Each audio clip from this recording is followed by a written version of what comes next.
ঢাকার পান্থকুঞ্জে পার্কের সামনেই শত শত বিরিয়ানির প্যাকেট।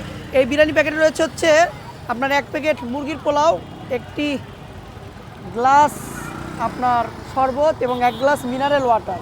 এটি হচ্ছে ভালো কাজের হোটেল।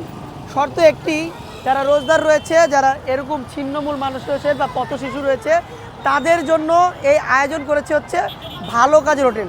2019 সাল থেকে শুরু করে 2025 সাল টানা এই কত বছর ভালো কাজের হোটেল তারা এই উদ্যোগ নিয়েছে এবং পবিত্র মাহের রমজান পুরো মাসব্যাপী তারা এই উদ্যোগ হাতে নিয়েছে। শুধু এই একটি স্পটে নয়, টানা তাদের 14টি স্পটে প্রায় 3500 মানুষের এরকম ইফতারির খাবারের ব্যবস্থা করেছে। শুধু ইফতার খাওয়ায় না, তারা সেহরিও খাবার খাওয়ান ভোররাত্রে আর কি। এই প্রান্তপুঞ্জের অপোজিটে যে রাস্তা রয়েছে সেখানে তারা বুফে, মানে গরিবের যে বুফ রয়েছে, বুফের স্টাইলে এই ভালো কাজের হোটেল খাওয়ায়।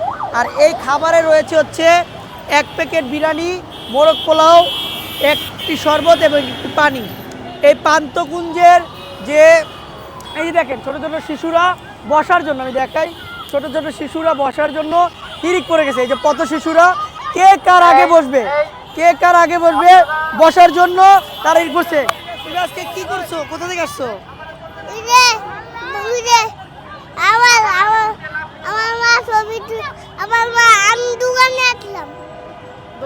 আর্জেন্টিনা সাপোর্টার, আর্জেন্টিনা করছে।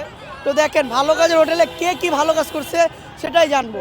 এখানে দেখেন অসংখ্য পথ শিশু এবং ছিন্নমূল মানুষ এখানে ইফতারির জন্য বসেছে, ভালো কাজের হোটেল ইফতারির জন্য বসেছে।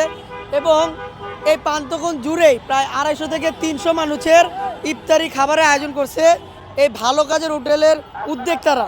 প্রায় 2019 সাল থেকে 2025 সাল পর্যন্ত এই কাজ করে যাচ্ছে ভালো কাজের যারা উদ্যোগ নিয়েছে, মানে হোটেলের উদ্যোগ নিয়েছে তারাই।